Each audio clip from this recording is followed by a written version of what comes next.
Some stories aren't just history, they're legends that refuse to die.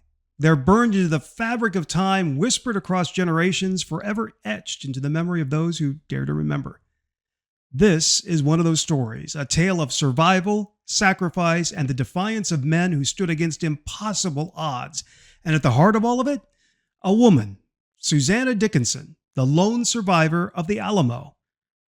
Welcome to HEATHSTORY, home of profound, historic, and timeless stories. If you love tales of courage, tragedy, and fate, be sure to like and subscribe. We upload twice a week, bringing you the stories that history refused to forget. Now let's get into it.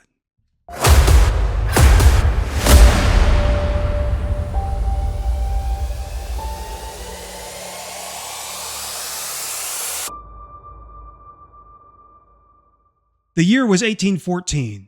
Deep in the rugged hills of Tennessee, a baby girl named Susanna Wilkerson took her first breath.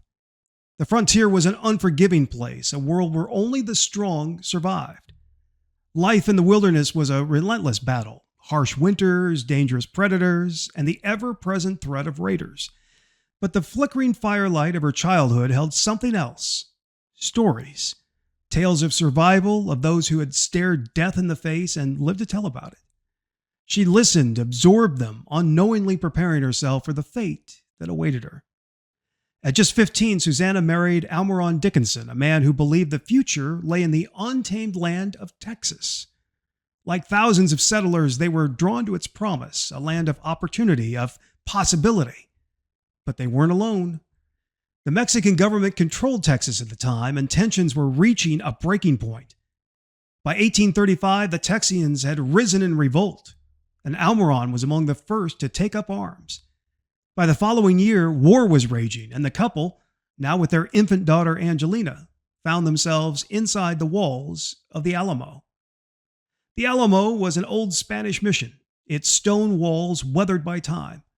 It wasn't built to withstand a siege, but it was all they had.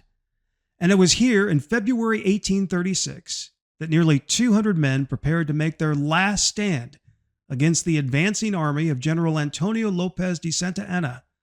The enemy was coming, thousands of them, and they wanted blood. Then, as the dust swirled on the horizon, he arrived. Davy Crockett, a man larger than life, a storyteller, a fighter, a legend. He became armed with his rifle, Old Betsy, an unwavering determination. To the men, his presence was like a beacon, hope, courage, a reminder that they were fighting for something greater than themselves. To Susanna, he was a symbol of resilience. Crockett was already a legend long before he rode into Texas. A celebrated frontiersman, storyteller, and former congressman, he was known for his sharp wit and unyielding spirit. When he arrived at the Alamo, he carried not only his rifle, Old Betsy, but a reputation for fearless independence. "You may all go to hell, and I will go to Texas," he famously declared, embracing the Texian cause. Crockett quickly became a morale booster within the Alamo's walls. He played his fiddle to lift spirits, told tales of adventure, and reassured his comrades that they were fighting for something important. To Susanna, he was larger than life, a symbol of defiance in the face of overwhelming odds. When she saw him standing among the defenders, it gave her a sense of hope, as though his presence alone could defy the inevitable. The siege began. For 13 days, the Alamo stood against the relentless assault.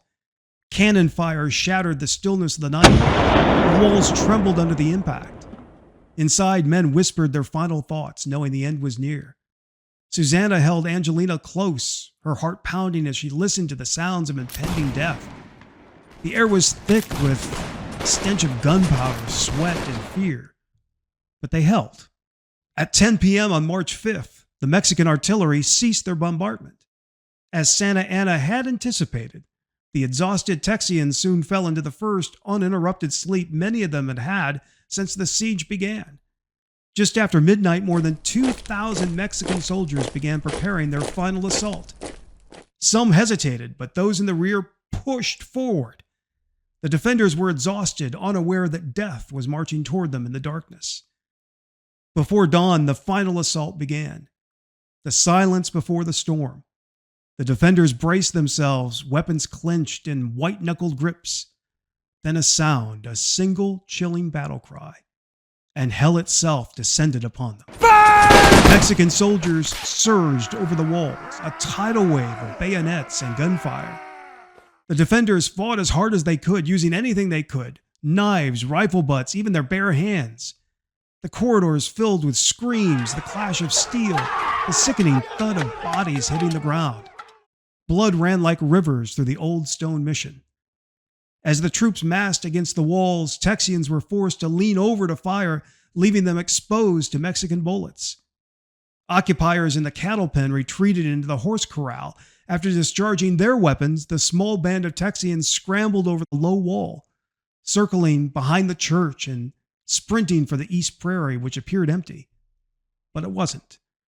The Mexican cavalry charged, cutting them down.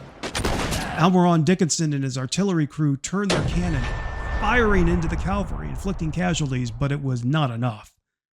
The Texians who tried to escape were slaughtered.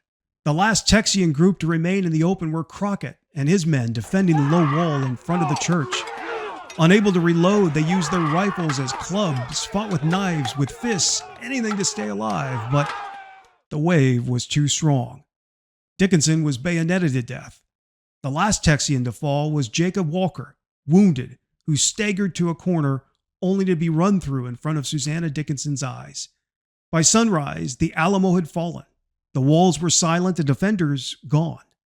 Susanna emerged from her hiding place, stepping into a world forever changed.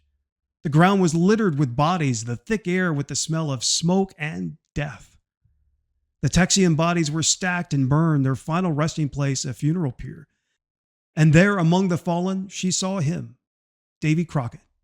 His signature coonskin cap lay beside him, the final remnant of the man who had become a legend. A Mexican officer intervened, ensuring Susanna and Angelina were spared. But she was given a task, a cruel one. Santa Anna ordered her to deliver a message to Sam Houston. Texas resistance was futile.